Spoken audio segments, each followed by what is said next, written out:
رب العالمين الصلاة والسلام على سيد الأنبياء والمرسلين أما بعد فأعوذ بالله من الشيطان الرجيم بسم الله الرحمن الرحيم الصلاة والسلام عليك يا رسول الله وعلى آلك وأصحابك يا حبيب الله الصلاة والسلام عليك يا نبي الله وعلى آلك وأصحابك يا نور الله۔ نبی کریم صلی اللہ علیہ وسلم نے ارشاد فرمایا زینوا مجالسکم بالصلاة علیہ فإن صلاتکم علیہ نور لکم یوم القیامہ، او کما قال صلی اللہ علیہ وسلم، فرمایا تم اپنی مجلسوں کو مجھ پر درود پاک پڑھ کر آراستہ کرو کہ بے شک تمہارا مجھ پر درود پاک پڑھنا کل بروز قیامت تمہارے لیے نور ہوگا۔ صلو علی الحبیب صلی اللہ تعالی علی محمد صلی اللہ تعالی علیہ وسلم صلاۃ و سلاما علیک یا سید یا رسول اللہ۔ صدقے جاؤں اس مصطفیٰ کریم، اس نور والے آقا صلی اللہ علیہ وسلم کی نورانیت کے کہ جن پر درود پاک پڑھنے سے اللہ تبارک و تعالی بندے کو قیامت میں نور عطا فرمائے گا۔ سبحان اللہ۔ اور قیامت میں بھی کہاں پہ؟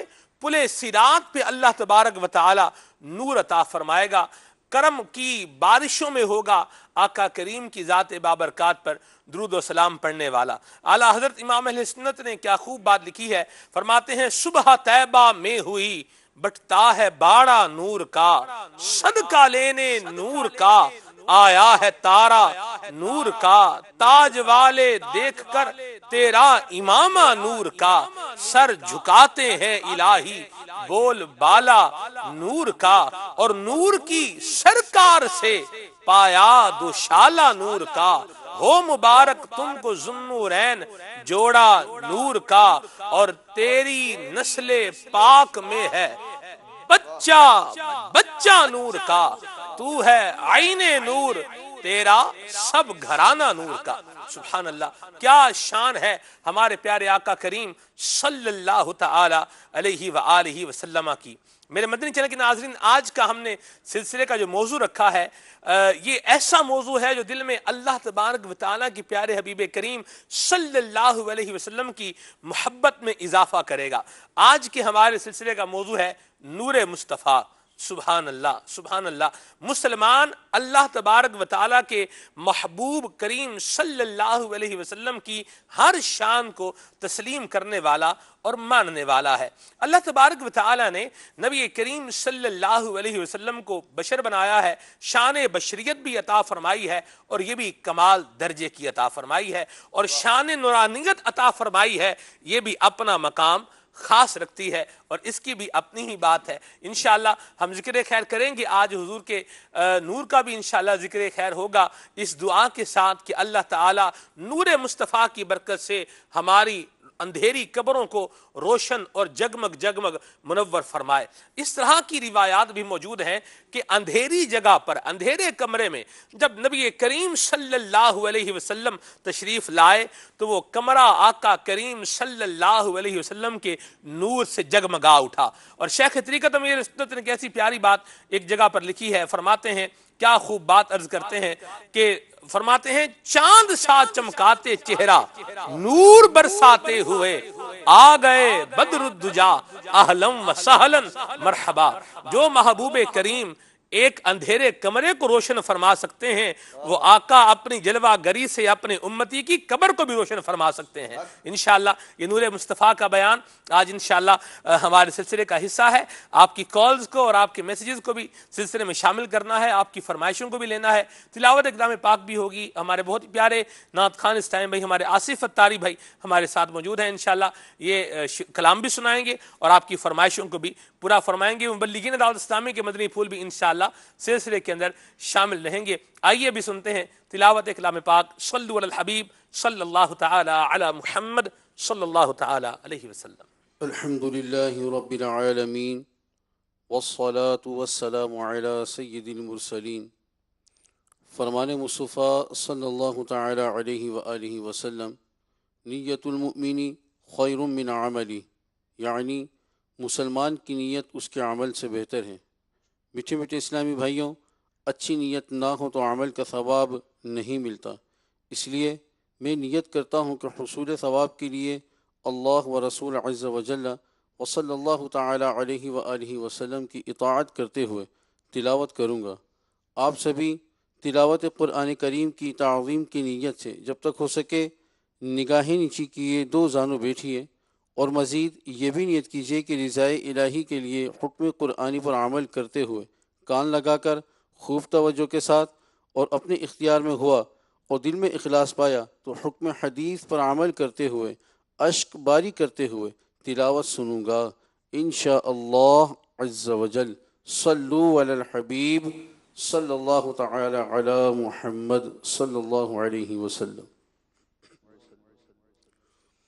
اعوذ باللہ من الشیطان الرجیم،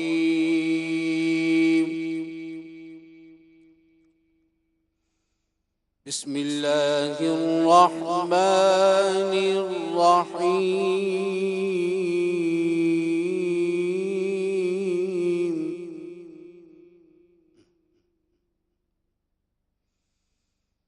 یا اہل الکتاب قد جاءکم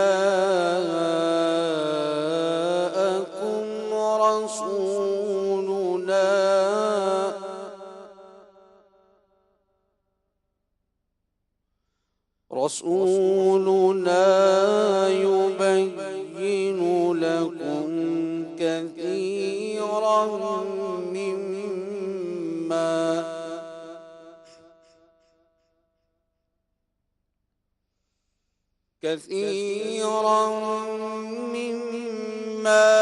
كنتم تخفون من الكتاب،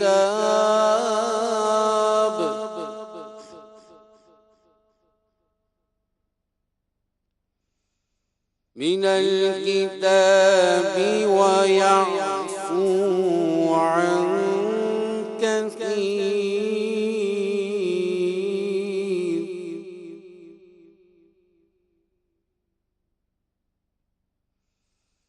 قد جاءكم من الله نور وكتاب مبين،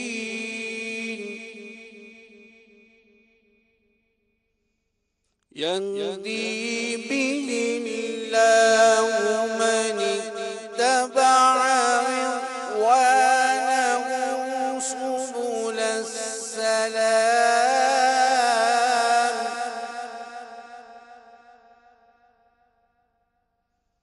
سبل السلام، ويخرجهم من الظلمات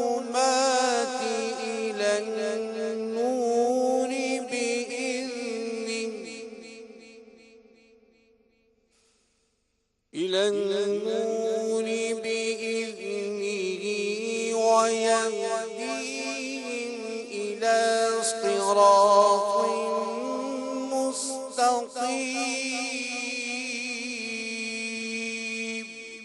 صدق اللہ العظیم۔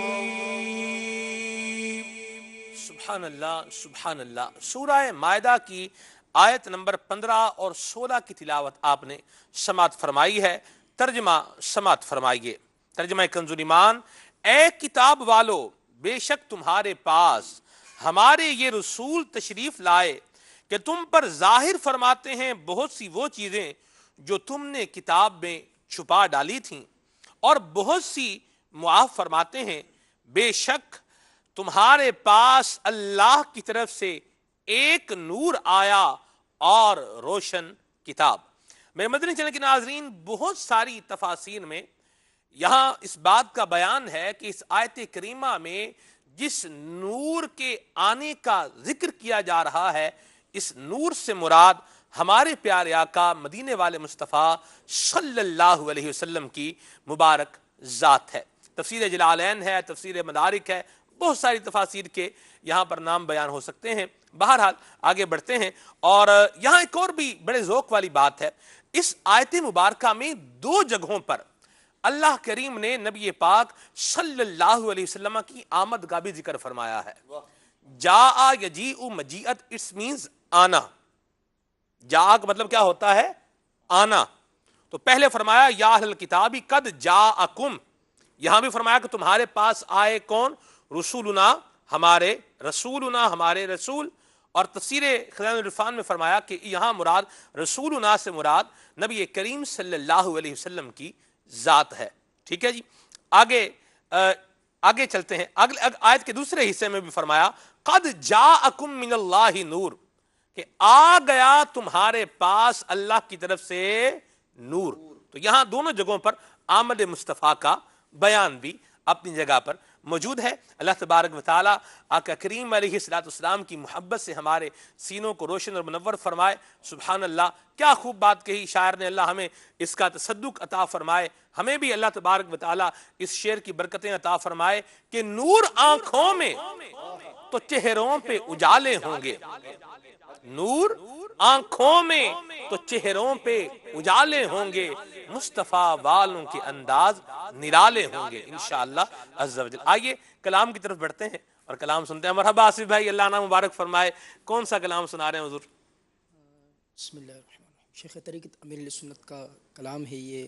لکھ رہا ہوں نعت سبز گنبد دیکھ کر. مرحبا، ماشاءاللہ. ارشاد. صلو علی الحبیب صلی اللہ تعالی علی محمد. فرمان مصطفیٰ صلی اللہ تعالی علیہ وسلم نیت المؤمن خیر من عملہ. مسلمان کی نیت، مومن کی نیت اس کے عمل سے بہتر ہے. نیت کیجیے انشاءاللہ اللہ کی رضا کے لیے ہم کلام پڑھیں گے اور سنیں گے انشاءاللہ. صلو علی الحبیب صلی اللہ.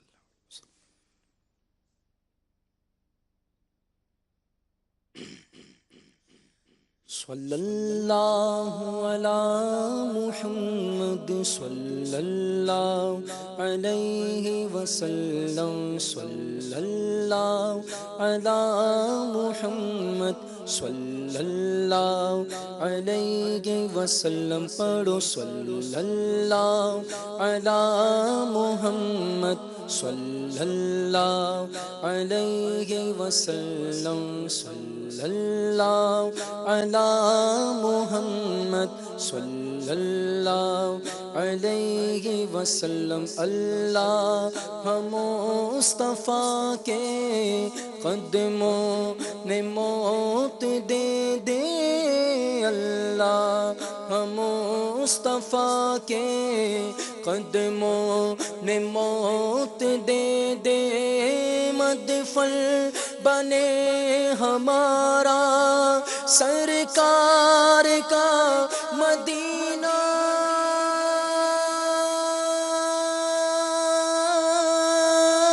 صلی اللہ علی محمد صلی اللہ علیہ وسلم. صلی اللہ علی محمد صلی اللہ علیہ وسلم. ماشاءاللہ.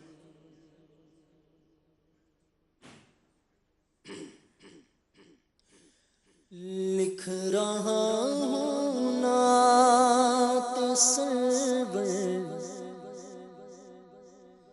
سبز گنبد دیکھ کر. لکھ رہا ہوں نعت سرور سبز گنبد دیکھ کر. لکھ رہا ہوں نعت سرور سبز گنبد دیکھ کر. لکھ رہا ہوں نعت سرور سبز گنبد دیکھ کر. لکھ رہا ہوں نعت سرور سبز گنبد دیکھ کر. لکھ رہا ہوں نعت سرور سبز گنبد دیکھ کر. کیف تاری ہے قلم پر، کیف تاری ہے قلم پر سبز گنبد دیکھ کر. لکھ رہا ہوں نعت سرور سبز گنبد دیکھ کر لکھ رہا ہوں نعت سرور سبز گنبد دیکھ کر ہے مقدر یاوری پر سبز گنبد دیکھ کر ہے مقدر یاوری پر سبز گنبد دیکھ کر پھر نہ کیوں جھومے ثناگر پھر نہ کیوں جھومے ثناگر سبز گنبد دیکھ کر لکھ رہا ہوں نعت سرور سبز گنبد دیکھ کر لکھ رہا ہوں نعت سرور سبز گنبد دیکھ کر ان کے منگتے ان کے سائن دو جگہ کی نعمتیں ان کے منگتے ان کے سائن دو جگہ کی نعمتیں مانگتے گے ہاتھ اٹھا کر مانگتے گے ہاتھ اٹھا کر سبز گنبد دیکھ کر لکھ رہا ہوں نعت سرور سبز گنبد دیکھ کر لکھ رہا ہوں نعت سرور سبز گنبد دیکھ کر آپ سے بس آپ ہی کو مانگتا گے یا نبی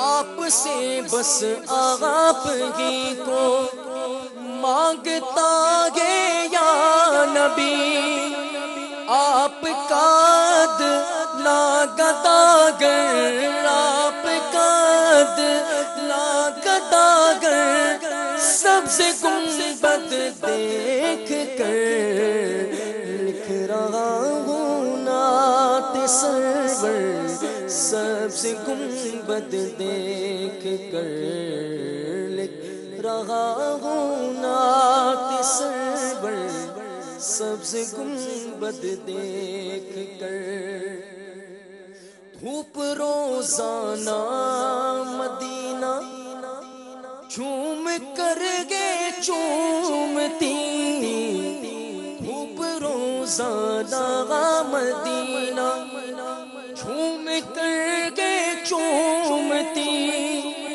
اور لپٹ جاتی گے آ کر اور لپٹ جاتی ہے آ کر سبز گنبد دیکھ کر لکھ رہا ہوں نعت سرور سبز گنبد دیکھ کر ٹوٹ جائے دم مدینے میں میرا یا رب بقیع ٹوٹ جائے دم مدینے میں میرا یا رب بقیع کاش ہو جائے میسر کاش ہو جائے میسر سبز گنبد دیکھ کر لکھ رہا ہوں نعت سرور سبز گنبد دیکھ کر آغائے عطار اتنا بھی نہ تجھ سے ہو سکا آغائے عطار اتنا بھی نہ تجھ سے ہو سکا جان کر دیتا نچھاور جان کر دیتا نچھاور سبز گنبد دیکھ کر لکھ رہا ہوں نعت سرور سبز گنبد دیکھ کر کیف طاری ہے قلم پر، سبز گنبد دیکھ کر۔ ماشاءاللہ، اللہ کریم سبز گنبد دیکھنا نصیب فرمائے۔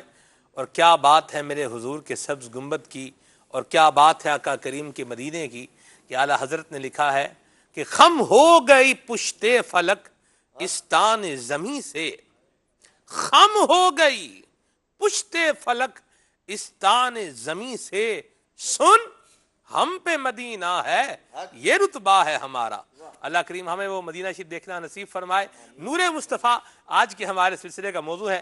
منیم بھائی سے گفتگو کا جو ہے وہ آغاز کرتے ہیں۔ منیم بھائی پہلے تو بتائیں یہ نور ہوتا کیا ہے، اس کی اقسام کیا ہیں، کچھ اس حوالے سے روشنی ڈالیے۔ بسم اللہ الرحمن الرحیم۔ سلمان بھائی، نور کا معنی ہے روشنی، چمکدار ہونا، چمک دمک والی چیز، اجالا، اس کو نور کہا جاتا ہے۔ اور بسا اوقات اس چیز کو بھی نور کہا جاتا ہے جس سے روشنی نمودار ہوتی ہے، جیسے سورج ہے، اس کو بھی جو ہے وہ نور کہا جاتا ہے۔ اس طرح بلب ہے، اس سے بھی جو ہے وہ روشنی ملتی ہے، اس کو بھی نور کہا جاتا ہے۔ مجازن، جی مجازی طور پر کہا جاتا ہے۔ تو نور کی علماء کرام نے دو قسمیں بیان کی ہیں، نور حسی اور نور عقلی۔ نور حسی وہ ہوتا ہے کہ جس کو محسوس کیا جاتا ہے، یعنی جس کا مشاہدہ آنکھوں سے بندہ کر سکتا ہے، جیسے دھوپ ہے، اسی طرح بجلی ہے، بلب وغیرہ، ان چیزوں کی جو روشنی ہے انسان کو آنکھوں سے نظر آتی ہے۔ اور ایک ہوتا ہے نور عقلی کہ جس کا آنکھوں سے تو مشاہدہ نہ کیا جا سکے لیکن عقل کہے کہ یہ نور ہے۔ آقا علیہ السلام کی ذات جو ہے وہ ایسی نورانیت والی ذات ہے، یعنی جس کو نور عقلی اس کو کہا جاتا ہے جس کے بارے میں عقل کہے کہ یہ نور ہے۔ جیسے اسلام کو بھی نور کہا جاتا ہے، قرآن کو بھی نور کہا جاتا ہے، علم کو بھی نور کہا جاتا ہے۔ یہ عقلی طور پر ہے کہ عقل کہتی ہے کہ یہ چیز نور ہے۔ آقا علیہ السلام کی نورانیت ایسی نورانیت ہے کہ آقا علیہ السلام عقلاً بھی نور ہے، یعنی عقلی طور پر بھی آقا علیہ السلام کا نور ثابت ہے۔ اور کئی صحابہ کرام نے اپنی مبارک آنکھوں سے بھی آقا علیہ السلام کے نور کا مشاہدہ کیا ہے۔ مفتی یامہ یار خان نعیمی رحمۃ اللہ تعالی علیہ نے آقا علیہ السلام کے عقلی نور ہونے پر، یعنی آقا علیہ السلام عقلاً نور ہیں، اس پر دلائل دیتے ہوئے ارشاد فرماتے ہیں آقا علیہ السلام کا مبارک سایہ نہ ہونا، آقا علیہ السلام کا سایہ نہ ہونا یہ آقا علیہ السلام کے نور ہونے کی علامت ہے۔ اسی طرح آقا علیہ السلام کے جسم اقدس سے ایسی خوشبوؤں کا آنا کہ آقا علیہ السلام جہاں سے گزر جایا کرتے تھے، وہ گلی ہو، محلہ ہو، کوچہ ہو، شہر ہو، وہ شہر جو معطر ہو جایا کرتا تھا، مہک جایا کرتا تھا، یہ آقا علیہ السلام کے نور ہونے کی علامت ہے۔ اسی طرح آقا علیہ السلام کا معراج کی رات زمحریر سے اور آگ سے گزر جانا اور آقا علیہ السلام کو کچھ بھی نہ ہونا یہ آقا علیہ السلام کے نور کی علامت ہے۔ اسی طرح آقا علیہ السلام کا معراج کی رات ایسے مقامات سے گزر جانا جہاں پر ہوا کا نام و نشان نہیں تھا اور آقا علیہ السلام کو کچھ بھی نہ ہوا، یہ بھی آقا علیہ السلام کے نور ہونے کی علامت ہے۔ اسی طرح آقا علیہ السلام کے بارے میں لکھا کہ آقا علیہ السلام کا شق صدر ہوا، آقا علیہ السلام کا مبارک سینہ کو جو ہے جب چاک کیا گیا، دل کو نکالا گیا، دل کو دھویا گیا اور آقا علیہ السلام کو کچھ بھی نہ ہوا، آقا علیہ السلام زندہ رہے، یہ بھی آقا علیہ السلام کے نور ہونے کی علامت ہے۔ یہ چیزیں ذکر کرنے کے بعد اب جو ہے اگر ہم یہ گفتگو کرتے ہیں آقا علیہ السلام کے نور ہونے کے حوالے سے، تو آقا علیہ السلام کا نور ہونا یہ ایک ایسا معاملہ ہے کہ آقا خود تو نور تھے ہی تھے، لیکن آقا علیہ السلام نور بانٹنے والے تھے۔ آپ دیکھیں کہ چاند یہ خود سے روشن نہیں ہے بلکہ چاند یہ سورج سے روشن ہے، چاند خود سے روشن نہیں بلکہ سورج سے روشن ہے، کہ سورج یہ بذات خود بھی اس کے اندر روشنی ہے اور یہ ستاروں کو، سیاروں کو، کئی کہکشاؤں کو یہ نور بانٹتا ہے۔ اور آقا علیہ السلام بلا تمثیل و بلا تشبیہ جو ہے تمام یعنی سورج کی طرح ہے۔ آقا علیہ السلام خود بھی نور ہیں اور نور کو بانٹتے ہیں۔ اور روایتوں میں تو اتنا آیا کہ آقا علیہ السلام خود تو نور ہیں ہی ہیں، آقا علیہ السلام جس چیز کو ٹچ کر دیا کرتے تھے، ہاتھ لگا دیا کرتے تھے، وہ چیز نور خود بنتی نہیں تھی بلکہ نور بانٹنے والی بن جایا کرتی تھی۔ ایک صحابی فرماتے ہیں آقا نے میرے چہرے پر اپنا دست اقدس پھیرا، دست نور پھیرا، دست رحمت پھیرا، دست شفقت پھیرا، اس کی برکتوں کا ظہور یہ ہوا کہ میں جس اندھیرے والے گھر میں بھی چلا جاتا تھا وہ بھی روشن ہو جایا کرتا تھا۔ ایک صحابی اور کہتے ہیں کہ آقا علیہ السلام نے میرے دست یہ ابھی آپ دیکھیں یہ دست مصطفیٰ لگنے کا کمال ہے، جن کا دست مبارک لگنے سے، ہاتھ مبارک لگنے سے یہ کمال آتا ہے، ان کے اپنے نور کا عالم کیا ہوگا۔ اللہ سلمان بھائی، اور ایک اور روایت میں آتا ہے کہ آقا علیہ السلام کے صحابی فرماتے ہیں آقا علیہ السلام نے اپنا دست اقدس جو ہے وہ میرے سینے پر اور میرے چہرے پر پھیرا، اس کی برکت یہ ہوئی کہ 90 سال کی عمر ہو گئی ان کی، 90 سال کی عمر میں بھی ان کا چہرہ بجلی کی طرح چمکتا تھا۔ اور یہ تو صرف صحابہ کرام تھے، آقا علیہ السلام کسی چیز کو بھی ہاتھ لگا دیتے تھے وہ بھی روشن ہو جاتی تھی۔ ایک روایت میں آتا ہے ایک صحابی نے آقا علیہ السلام کے ساتھ عشاء کی نماز پڑھی، عشاء کی نماز پڑھنے کے بعد اتنا گھپ اندھیرا تھا کہ کوئی چیز نظر بھی نہیں آ رہی تھی۔